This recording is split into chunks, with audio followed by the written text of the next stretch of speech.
अखिलेश यादव का ये नारा सिर्फ शब्द नहीं बल्कि इस 2027 के लिए सपा की रणनीतिक चुनौती और आक्रामक संदेश माना जा रहा है। जब प्रदेश की राजनीति हवा बदल रही है और हर दल अपनी ताकत को परखने की कोशिश कर रहा है, तब सपा ने जिस प्रकार से समाजवादी पार्टी ने पीडीए की एकजुटता को लेकर फिर से रेखांकित कर दिया और पार्टी में जोश भरने की कोशिश की है। क्या ये नारा उत्तर प्रदेश की राजनीति में सपा को फिर से वापसी दिलाएगा क्या, या फिर केवल भावनात्मक उत्साह बनने की कवायद माने? आने वाले समय में यही सवाल तय करेगा कि 37 का नारा असल में कितनी जमीन पकड़ चुका है। अब थोड़ा पीछे ले जाते हैं। समाजवादी पार्टी ने आज महत्वपूर्ण बैठक बुलाई। 2027 विधानसभा चुनाव को लेकर अपनी तैयारियों को और तेज और गति देने के लिए सांसदों की बैठक बुलाई गई थी। बैठक में पार्टी अध्यक्ष अखिलेश यादव ने सांसदों से उनके अपने संसदीय क्षेत्रों की विधानसभा सीटों की जमीनी स्थिति, जनसंपर्क और संगठन की मजबूती पर रिपोर्ट ली है। साथ ही संभावित उम्मीदों की सूची, सामाजिक समीकरण यानी कि पीडीए के साथ साथ अन्य सहयोगी वर्गों को जोड़ने की कवायद, और आपको दिखाएंगे कि आखिरकार 2027 में अखिलेश की कैसी तैयारी है। जिस प्रकार से लोकसभा राज्यसभा सांसदों की आज बैठक बुलाई गई थी, एसआईआर को लेकर बहुत बड़ा मंथन हुआ और 2027 के चुनावी लिहाज से रोड मैप तैयार करने के निर्देश दिए गए।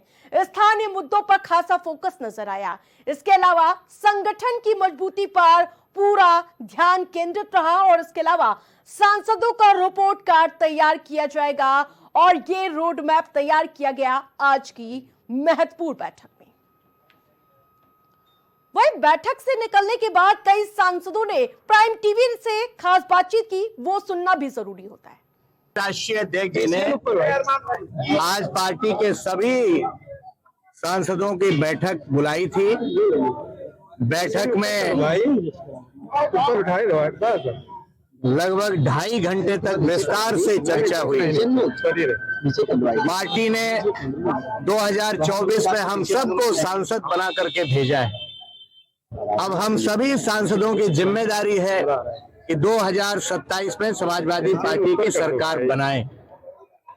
सरकार बनाने के लिए हम लोगों ने रणनीति भी बनाई है। पार्टी ने आवश्यक दिशा निर्देश दिए हैं जिसको लेकर के हम लोग धरातल पर उतरेंगे और पीडीए के जननायक समाजवादी पार्टी के राष्ट्रीय अध्यक्ष, उत्तर प्रदेश के गरीबों, किसानों, मजलूमों की आवाज माननीय अखिलेश यादव जी को हम लोग मुख्यमंत्री बनाने का संकल्प लेकर के आज बैठक से निकले।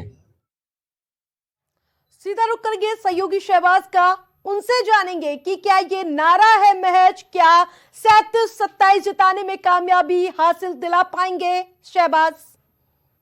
देखिए, बिल्कुल जिस तरीके से अखिलेश यादव अब अपनी तैयारियों को धार देते हुए नजर आ रहे हैं, साफ तौर पर देखा जा रहा है कि अखिलेश यादव आने वाले विधानसभा चुनाव में अपनी कुछ रणनीतियों में जरूर तब्दीली लाएंगे, क्योंकि जिस तरीके से माना जाता था समाजवादी पार्टी एमवाई समीकरण के सहारे चुनावी वैतरणी को पार लगाती थी, लेकिन अखिलेश यादव समझ चुके थे। 2017 का आप विधानसभा चुनाव ले लीजिए, 19 के लोकसभा की बात कर लीजिए या फिर 22 के फिर से विधानसभा चुनाव की बात कर लीजिए, अखिलेश यादव ने कांग्रेस से लेकर बीएसपी तमाम पार्टियों के साथ गठबंधन जरूर किया, लेकिन अपनी रणनीति में बदलाव नहीं किया। उन्होंने अपने ऊपर, अपनी पार्टी के ऊपर, अपने संगठन के ऊपर विश्वास न करके दूसरी पार्टियों में अपनी बैसाखी को ढूंढा, लेकिन नतीजा वही सिफर का सिफर ही निकला। दूसरी पार्टियां बढ़ गई, तमाम तरीके से देखा गया था किस तरीके से आप मायावती की बात कर लीजिए, 0 से 10 पर पहुंच गई थी। वहीं कांग्रेस को भी कहीं ना कहीं फायदा हुआ था, लेकिन समाजवादी पार्टी हमेशा से घाटे में नजर आई थी। इसलिए अखिलेश यादव ने 2024 के लोकसभा चुनाव में आरती साफ तौर पर अपनी रणनीति में बदलाव किया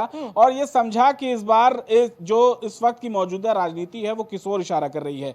अगर आप बात पीडीए की करेंगे, क्योंकि पीडीए देखिए एक बहुत बड़ा हिस्सा बन जाता है देश की सियासत का, क्योंकि दलित सबसे ज्यादा माने जाते हैं और दलित जिस तरफ होते हैं उस तरफ जो है चुनाव हो जाते हैं। और खासकर उत्तर प्रदेश की बात करेंगे तो दलित उत्तर प्रदेश में बहुतायत हैं, यानी कि बहुत बड़ी संख्या में दलित समुदाय जो है यहां से आते हैं, इसलिए इस पर यहां पर खास फोकस रखा जाता है।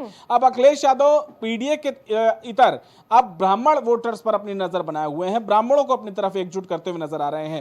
अब बीजेपी के बड़े बड़े नेता हैं, ब्राह्मण कई वोटर हैं और ब्राह्मण कई विधायक भी हैं, 46 विधायक लगभग भारतीय जनता पार्टी के ब्राह्मण है। तो इस ब्राह्मण कार्ड का देखिए किस तरीके से विनय शंकर तिवारी की बात कर लीजिए या फिर पवन पांडे जो अयोध्या से आते हैं, इन सब बड़े नेताओं के जो ब्राह्मण समुदाय से हैं, इनको साथ लाकर इनको साधते हुए अखिलेश यादव अपनी रणनीति बनाते हुए नजर आ रहे हैं। आरती, बिल्कुल, लेकिन जिस प्रकार से आप बता रहे ब्राह्मणों को खुश करने की कोशिश हो रही है, इस बार थोड़ी स्ट्रेटेजी अलग नजर आ रही है, लेकिन क्या आपको लगता है भारतीय जनता पार्टी से छिटकेगा ब्राह्मण वोट बैंक? देखिए, ब्राह्मण और जितने भी आप ब्राह्मण वोटर्स की बात करिए, जो अगड़ा वोटर है, जो ब्राह्मण है, जो ठाकुर है, ये लॉबी ऐसी है जो हमेशा भारतीय जनता पार्टी के छत्र तले ही रही है। पार्टियों ने रणनीति बहुत बनाई है। ये कभी कांग्रेस के साथ रहा करता था, लेकिन ये रहा करता था, ये 80 और 90 के दशक की बात है, तब कांग्रेस जो है उत्तर प्रदेश में राज करती थी। ये उस वक्त की बात है जब एनडी तिवारी जैसे सरीखे नेता कांग्रेस में हुआ करते थे, जो मुख्यमंत्री भी यहां पर रहे।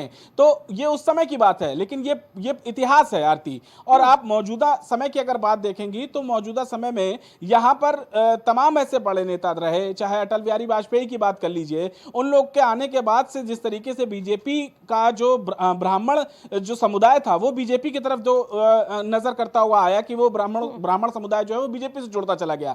और एक के बाद एक फिर जो बड़े शहर हैं, चाहे गाजियाबाद की बात कर लीजिए, नोएडा की बात कर लीजिए, लखनऊ की बात कर लीजिए, जो बड़ी शहर वाली सीटें हैं जहां पर अगली जातियां जो है वो ज्यादा हैं, वहां पर हमेशा भारतीय जनता पार्टी लीड करती हुई आई है आरती, क्योंकि वो जातियां उनके साथ रही हमेशा से। अब बिल्कुल देखने वाली बात होगी कि क्या ये 37-27 जिता पाएंगे। तमाम अपडेट के लिए धन्यवाद आपका। तो आपको बताते चले, महत्वपूर्ण जानकारी बता रहे हैं कि 27 को लेकर चुनावी बयार धार होती हुई नजर आ रही है। जिस प्रकार से आपको बताते चले, बैठक एक तरफ हो रही है तो दूसरी तरफ लगातार चुनावी तैयारियों को धार देने की कोशिश हो रही है। वहीं संभावित प्रत्याशियों के बारे में ईमानदारी से फीडबैक देने की ये जो 2027 पे चुनावी रोड मैप तय करने के लिए ये महत्वपूर्ण बैठक बुलाई गई थी, जिसमें पार्टी की चुनावी रणनीति की नई दिशा और गति मिलने की संभावना जताई गई है।